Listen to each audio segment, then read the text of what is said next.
டென்மார்க்கில் நீங்கள் ஆசைப்பட்ட மாதிரிலாம் உங்கள் குழந்தைக்கு பேர் வைக்க முடியாது. தெளிவாக சொல்கிறேன். வெல்கம் டு இது இல்லீகலா சீரீஸ் எபிசோட் 2. டென்மார்க் கவர்மெண்ட் வந்து தௌசண்ட்ஸ் ஆஃப் நேம் இருக்கிற ஒரு அப்ரூவ்டு லிஸ்ட் ஆஃப் நேம்ஸ் வச்சுருக்காங்க. அங்கே பிறக்கிற குழந்தைங்களுக்கு வந்து அந்த லிஸ்ட்டில் இருந்து ஒரு பேரை தான் வைக்கணும்னு டென்மார்க் கவர்மெண்ட் சொல்கிறாங்க. அந்த லிஸ்ட்டு தாண்டி வேறு ஏதாவது பேர் வைக்கணும்னு அந்த பேரண்ட்ஸ் நினச்சாங்கன்னா அவங்க அந்த பேரை வந்து கவர்மெண்ட்டுக்கு ரிப்போர்ட் பண்ணணும். லைக் ஒரு லெட்டர் எழுதணும், இந்த மாதிரி எங்களுக்கு இந்த பேர் வைக்கணும்னு சொல்லி அப்ரூவல் கிடைச்சாதான் அந்த குழந்தைக்கு அந்த பேரை வைக்க முடியும்.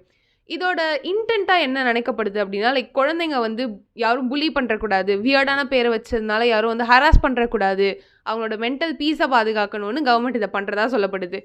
கைண்ட் ஆஃப் வியர்ட்னு மேபி தோணலாம், பட் இதை விட வியர்டாக இன்னொன்று சொல்லவா, நிறைய ஆர்டிகல்ஸில் லைக் டானிஷ் நியூஸ்லலாம் வந்ததாக சொல்லப்படுது, கன்ஃபார்ம்டு இல்லை. ஆனால் மங்கி ஏனஸ்லாம் பேர் வைக்க ட்ரை பண்ணாங்க பேரண்ட்ஸ், லைக் அப்ளை பண்ணாங்க இந்த பேர்லாம் வைக்கணும்னு சொல்லப்படுது.